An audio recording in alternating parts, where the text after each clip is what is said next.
జై శ్రీరామ్. ఈరోజు గుడి దగ్గరికెళ్ళి పంతులు గారికి స్వయం పాకం ఇచ్చొచ్చాను. నిన్న ముక్కోటి ఏకాదశి కదా! అక్కడ ఇలా విగ్రహాలు బాగా ప్రతిష్ఠించారు. మాది కొత్తగా కట్టారన్నమాట గుడి. ఇక్కడ ఆగరత్తులు అవన్నీ ఎలిగించి పంతులమ్మ గారు పూజ చేశారు.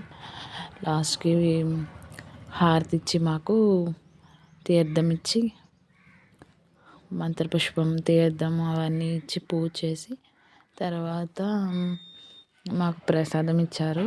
మేము స్వయం పాకం ఇచ్చి పంతులు గారు శతకోపం పెట్టి అంతా బాగా చేశారు మాకు. తీర్థం తీసుకుని ఇంకా ఇంటికి వచ్చేసాము. లాస్ట్‌లో పంతులు గారికి నేను ఇవ్వడం కాదు ఇవి అన్నీ, నేను ఇచ్చా కానీ నేను తీసేది అవ్వదు కదా, అందుకని చెప్పి వేరే వాళ్ళు తీసాను. లాస్ట్‌కి పంతులమ్మ గారు తలుపేసి స్వామికి పవళింపు సేవ అన్నమాట. ఇంక ఇంటికి వచ్చేసాము.